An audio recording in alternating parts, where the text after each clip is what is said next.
দিন আখেরি আলেম বাড়ি বাড়ি কোরআনের কথা কইব নিজেরাই মানব না।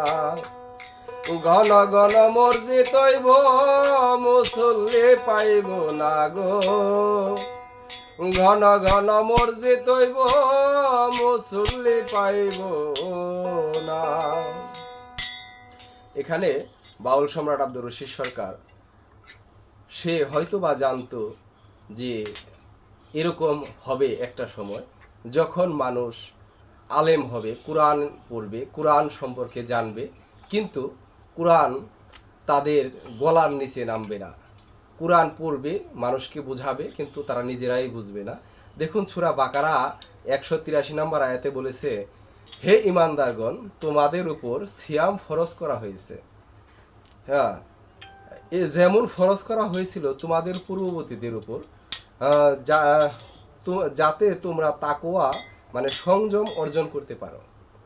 এখানে এক শ্রেণীর আলেম বর্তমানে তারা এই কোরআন ঠিকই পড়তেছে, কিন্তু তাদের এই গলার নিচে এই শব্দগুলা নামতেছে না, তারা এগুলো মানতেছে না। তাই বাউল সম্রাট আব্দুর রশিদ সরকার আজিজ আমি তার একটি কালাম করার চেষ্টা করব। আসবে দিন আখেরি আলেম বাড়ি বাড়ি কোরআনের কথা কইব নিজেরাই মানব না। ঘন ঘন মসজিদ হইব মুসল্লি পাইব না গো, ঘন ঘন মসজিদ হইব মুসল্লি পাইব না। বাইরে ভাই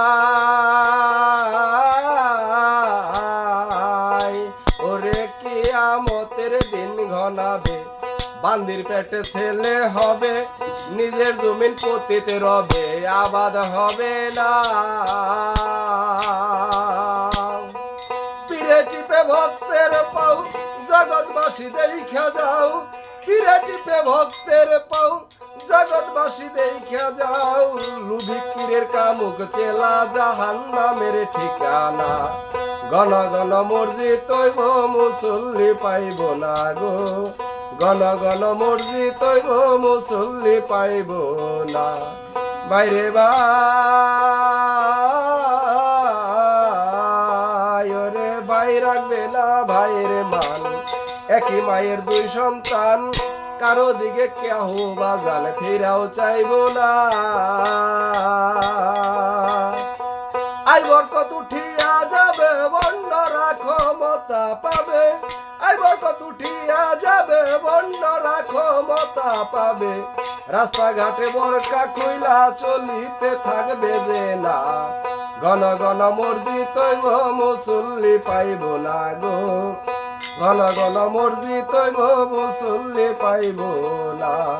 শোনরে ভাই মুসলমান, ঠিক রাখতে চাইলে ইমান, পাঞ্জাতনে নৌকায় চর, ভয় থাকিব না। আরে শোনরে ভাই মুসলমান, ঠিক রাখতে চাইলে ইমান, পাঞ্জাতনে নৌকায় চর, ভয় থাকিব না। ভেবে কয় রশিদ সরকার আমার বাড়ি বৈরাবর, ভেবে কয় রশিদ সরকার আমার বাড়ি বৈরাবর, কিয়ামতের আপদ বালাইতে আমারে পাইব না।